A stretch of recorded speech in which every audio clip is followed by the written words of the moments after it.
ஹேமாவின் வீட்டில் பொழுதை போக்கிவிட்டு இருவரும் வீடு வந்து சேர்ந்தனர். நீ போய் ரெஸ்ட் எடுடா, நான் மாடிக்கு போய் துணியை எடுத்துட்டு வரேன் என்றாள் ஹேமா. பிரபுவும் சரி, நீ போய் துணியை எடுத்துட்டு வா, நான் அதுக்குள்ளே ஸ்நாக்ஸ் எடுத்து வைக்கிறேன். கிளைமேட் சூப்பராக இருக்குது, இந்த மலைக்கு சூடாக ஏதாச்சும் சாப்பிட்டுக்கிட்டே டிவி பார்க்கலாம் என்றான். ஹேமாவும் சரி என்று கூறிவிட்டு மாடிக்கு ஓடினாள். பாதி துணியை எடுத்து முடிப்பதற்குள் மழை வேகமாக பெய்யத் தொடங்கியது. மாடியில் உள்ள ரூமும் பூட்டி இருந்தது. ஹேமாதான் அந்த ரூமை பூட்டி சாவியை பீரோவில் வைத்தாள். துணியோடு சேர்ந்து அவளும் மழையில் நன்கு நனைந்து விட்டாள். வேற வழியே இல்லை, இப்போ நனைஞ்சுக்கிட்டே கீழே போயிடுவோம் என்று நனைந்த துணிகளை அப்படியே மழையில் காய போட்டுவிட்டு ஹேமா கீழே சென்றாள். உள்ளே சென்றால் வீடு ஈரமாகும் என்று வெளியே நின்று கொண்டு பிரபுவை அழைத்தாள். பிரபு, பிரபு என்று 4 முறை கத்தினாள். அவன் வெளியே வரவில்லை. டே பிரபு, எரும மாடு என்று வேகமாக கத்தினாள். பிரபுவும் வெளியே வந்தான். என்னடி இப்படி மழை பெய்யுது, சுத்தமாக சத்தமே கேட்கலடி, நீ அப்படி நனைஞ்சு போயிருக்க என்றான். முதல்ல போய் ஒரு துண்டு கொண்டு வாடா என்றாள். அவனும் துண்டை கொண்டு வந்து அவள் தலையை துவட்டினான். அவளும் கட்டியிருந்த சேலையை ஆங்காங்கே இறுக்கி பிழிந்துவிட்டு உள்ளே சென்றாள். பாரு, உடம்பு சரியில்லாமல் போக போகுது என்றான் பிரபு. போனா போயிட்டு போகுது விடு என்று அலட்சியமாக கூறினாள். ரொம்ப அலட்சியம்தான், கிட்டவா என்று கூறி முகம், கை, தலை அனைத்தையும் துவட்டி விட்டான். சரி, நீ வெளியே போ, நான் ட்ரெஸ் மாற்றணும் என்றாள். என்னடி திமுறா, நான் தான் மொத்தமாக பார்த்துட்டேன்ல, அப்புறம் என்ன என்றான்.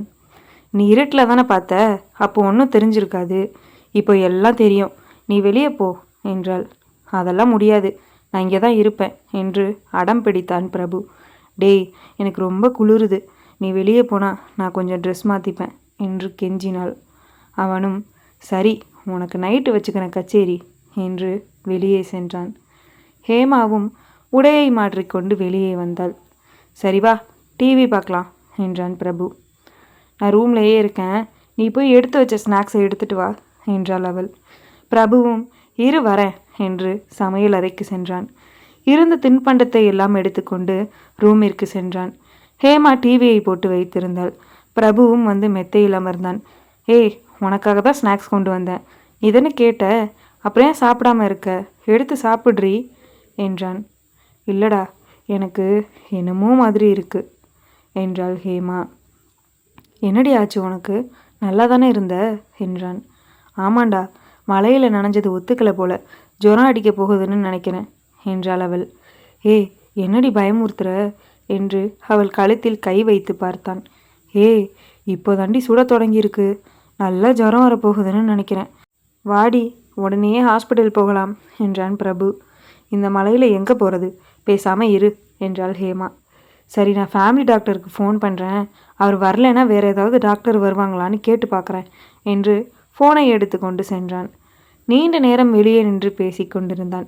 பிறகு வந்து, ஏய், டாக்டர் யாரும் இல்லையாம், ஃபேமிலி டாக்டர் ஒரு நர்ஸை அனுப்பி வைக்கிறேன்னு சொல்லியிருக்காரு, இன்னும் கொஞ்ச நேரத்தில் வந்துடுவாங்க என்றான். சரி பிரபு, டிவியை ஆஃப் பண்ணடா, கொஞ்ச நேரம் தூங்குறேன் என்றாள் ஹேமா. அவனும் டிவியை ஆஃப் செய்துவிட்டு வெளியே காத்திருந்தான். 1 மணி நேரத்திற்கு பிறகு அந்த நர்ஸும் வந்தார்கள். சாரி சார், மழை பெஞ்சதுனால லேட் ஆகிடுச்சு என்றார். ஐயோ பரவாயில்ல மேடம், நீங்கள் வாங்க என்று ஹேமாவிடம் அழைத்து சென்றான். அவள் நன்கு தூங்கி கொண்டிருந்ததால், அப்படியே பாருங்க மேடம், அவள் தூங்கட்டும் என்றான் பிரபு. அந்த நர்ஸும் அவளை பரிசோதித்து விட்டு, இப்போதான் லேசாக காய்ச்சல் தொடங்கியிருக்கு, ஒரு ஊசி போட்டால் சரியாகிடும் என்றார்.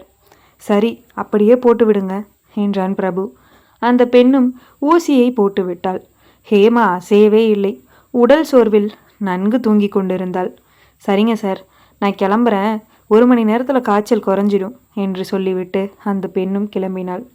பிரபுவும் ஹேமா அருகில் சிறிது நேரம் அமர்ந்துவிட்டு பிறகு டீ போட்டு குடிப்போம் என்று சமையல் அறைக்கு சென்றான்.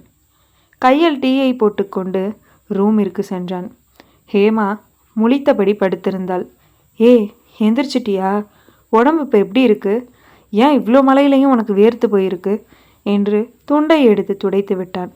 அவள் கழுத்தில் கை வைத்து பார்த்து, காய்ச்சல் இப்போ இல்லை, நர்ஸ் வந்து ஊசி போட்டுட்டு போனாங்க, அதான் குறைஞ்சிடுச்சு போல என்றான். சரி, அதெல்லாம் இருக்கட்டும், நைட்டு என்ன சாப்பாடு என்றாள் ஹேமா. இட்லியும் சாம்பாரும் தான் சாப்பாடு என்றான். ரொம்ப சந்தோஷம், நல்லா சாப்பிடணும் போல இருக்கு, வா என்று அழைத்தாள். சரி போகலாம், பொறுமையாக எழுந்துரு என்றான். நான் நல்லா இருக்கேன், நானே நடந்து போகிறேன், நீ இந்த டீயை குடிச்சிட்டு வா, இல்லைனா தோட்ட வேலை பார்க்குற தாத்தாவுக்கு கொடு என்றாள். அவனும் அந்த டீயை கொண்டு போய் தோட்ட வேலை பார்ப்பவரிடம் கொடுத்து விட்டு சாப்பிட வந்தான். வெளியில் செம்மையாக மழை பெய்யுதுடி, இன்னும் 1 வாரத்துக்கு மழை இருக்குதான், எப்படி ஹனிமூன் போகிறது என்றான். நம்ம காரில் தானே போகிறோம், அப்புறம் என்ன, நாளைக்கு ஒரு நாள் இருப்போம், நாளை மறுநாள் கிளம்புவோம் என்றாள் ஹேமா. அதுவும் சரிதான், உனக்கு கொஞ்சம் ரெஸ்ட் வேணும், அதனால் நாளைக்கு எல்லா பொருளையும் எடுத்து வச்சுட்டு நாளான்னைக்கு கிளம்புவோம் என்று அவனும் ஒரு முடிவுக்கு வந்தான். சரிவா சாப்பிடுவோம் என்று டைனிங் டேபிளில் உள்ள சாப்பாட்டை 2 தட்டில் எடுத்து வைத்து அமர்ந்தாள். பிரபுவும் அவளுடன் சேர்ந்து சாப்பிட்டான். அப்பா, இப்போதாண்டா உடம்பு நல்லா சுறுசுறுப்பாக இருக்குது, காய்ச்சல் சுத்தமாக இல்லை, நல்ல வேலை காய்ச்சல் வர்றதுக்கு முன்னாடியே ஊசி போட்டாச்சு என்றாள். உடம்பு சரியாகிடுச்சா, அப்போ வா இன்னைக்கு கசம்சா பண்ணலாம் என்றான் பிரபு. அதெல்லாம் முடியாது போ என்றாள் அவள். ஏய் என்னடி இப்படியெல்லாம் சொல்கிற, நான் ரொம்ப பாவண்டி, கல்யாணம் 3 வாரம் என்னையை தவிக்க விட்டல்ல, இப்போ வச்சு கொஞ்சம் கருணை காட்டுடி என்றான். பாப்போம், நீ போய் கையை கழுவிட்டு வா என்றாள். கையை கழுவிட்டு வந்தால் கசமுசா பண்ணலாங்கிறியா என்றான். அதெல்லாம் ஒன்றும் இல்லை, கை காயுதேன்னு சொன்னேன், போய் கழுவு என்றாள். அவனும் கைகளை கழுவி விட்டு சமையலறை கதவை சாத்தி விட்டு வந்தான். வா ரூமுக்கு போகலாம் என்றான். கொஞ்ச நேரம் பால்கனியில் இருக்கலாம்டா, எப்போ பார்த்தாலும் ரூம்லையே அடைஞ்சு கிடக்கணுமா என்றாள். லூசு, வெளியில் நல்ல மழை பெய்யுது, இப்போ வெளியே போனால் மறுபடியும் காய்ச்சல் தான் வரும் என்றான். அதெல்லாம் ஒன்றும் வராது வா என்றாள். ஒழுங்கா ரூமுக்கு வா, ஜன்னலை திறந்து வச்சுக்கிட்டு வேடிக்கை பாரு என்று வற்புறுத்தி அவளை ரூமுக்கு அழைத்து சென்றான். ஜன்னல் கதவுகளை திறந்து வைத்து கொண்டு இருவரும் வேடிக்கை பார்த்தனர். சரி வாடி கசமுசா பண்ணலாம் என்றான் பிரபு. போடா லூசு என்று அவனை கண்டுகொள்ளாமல் வேடிக்கை பார்த்து கொண்டிருந்தாள் ஹேமா. பிரபு எழுந்து சட்டையை கலட்டிவிட்டு கட்டிலில் பாய்ந்தான். திடீரென்று ஒரு சத்தம். ஹேமா ஐயோயோ முடியலையே என்று கத்தினாள். பிரபு பாய்ந்ததில் கட்டில் பிளந்து கிடந்தது.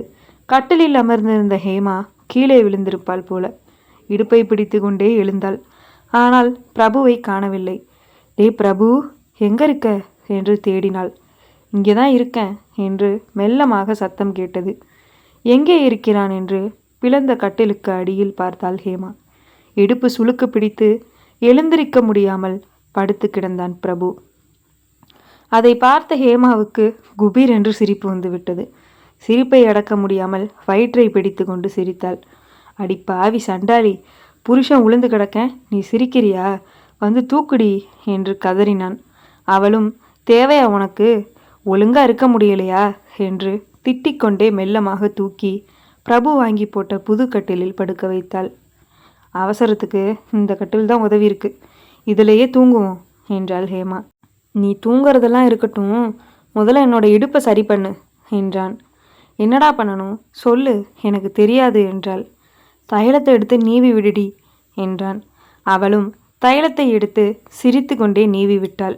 சிறிது நேரத்தில் சுளுக்கும் சரியாகிவிட்டது. ரொம்ப தேங்க்ஸ் டி, சரியாகிடுச்சு என்றான். சரி இனிமேல் இந்த மாதிரி சேட்டையெல்லாம் செய்யாத என்றாள். சரி நான் போய் இந்த உடஞ்ச கட்டில் கொண்டு போய் கீழே போட்டுட்டு வரேன் என்றான். நானும் உதவி செய்கிறேன் என்றாள் ஹேமா. இல்லை வேண்டாம், இதை உன்னால் தூக்க முடியாது, நானே கொண்டு போய் போடுறேன் என்று சிறு சிறு துண்டுகளாக தூக்கி கொண்டு போய் ஸ்டோர் ரூமில் போட்டான். புது கட்டிலை நகர்த்தி பழைய கட்டில் இருக்கும் இடத்தில் நகர்த்தி போட்டு பாடி கசம்சா பண்ணலாம் என்றான். டேய் நீ இவ்வளவு அடி வாங்கியும் அடங்கலையா என்றாள் ஹேமா. அதெல்லாம் அடங்க மாட்டேன், வா இப்போவே கசம்சா பண்ணி ஆகணும் என்றான். நான் வரமாட்டேன் என்று எழுந்து பால்கனிக்கு ஓடினாள்.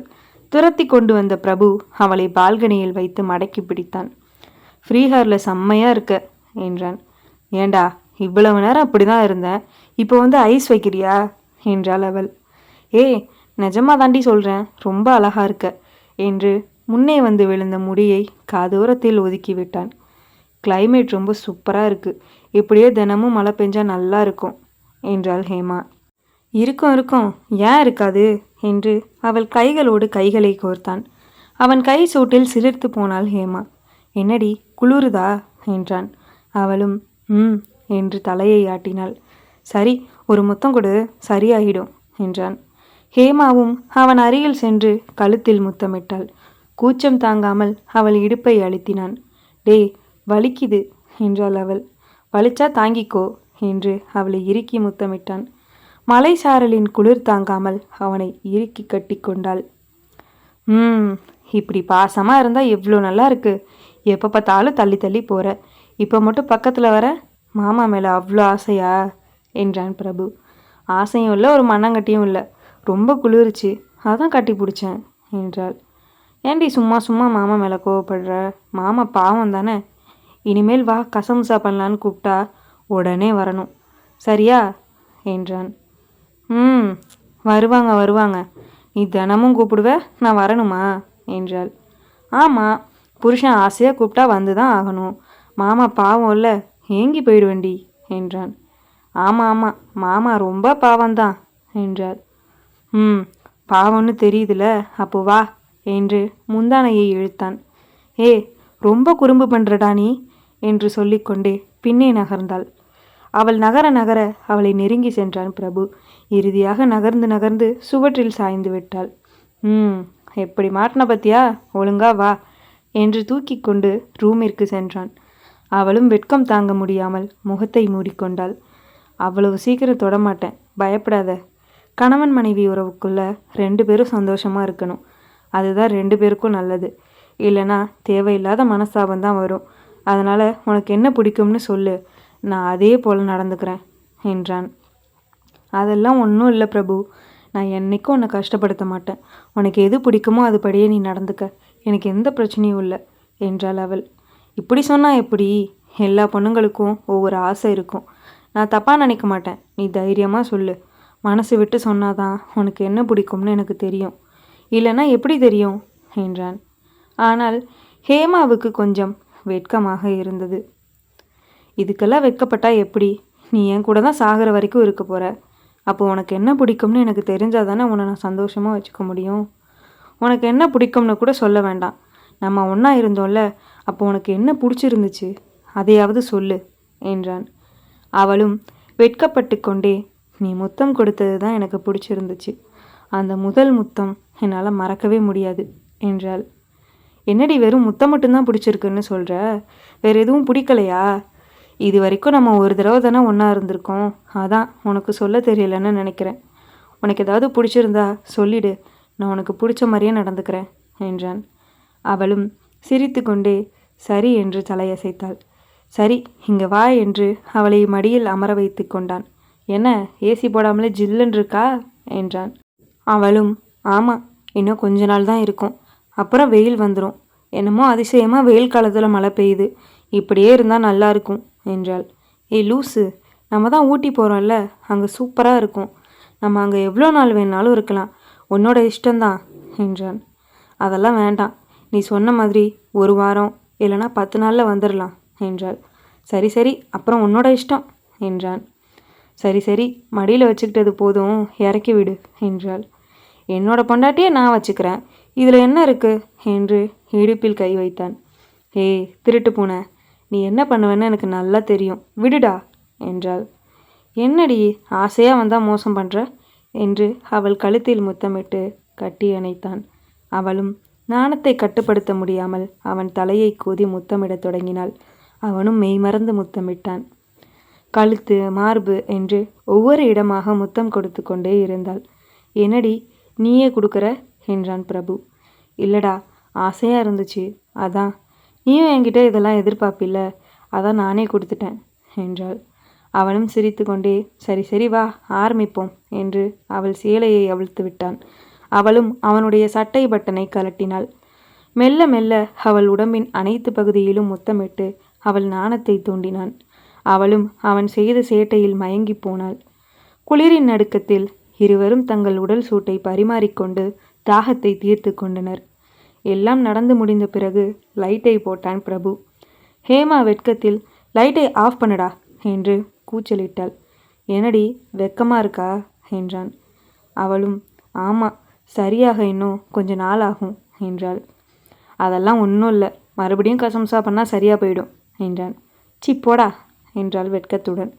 என்னடி போடாங்கிற, நிஜமாக தான் சொல்கிறேன் என்றான் அவன்.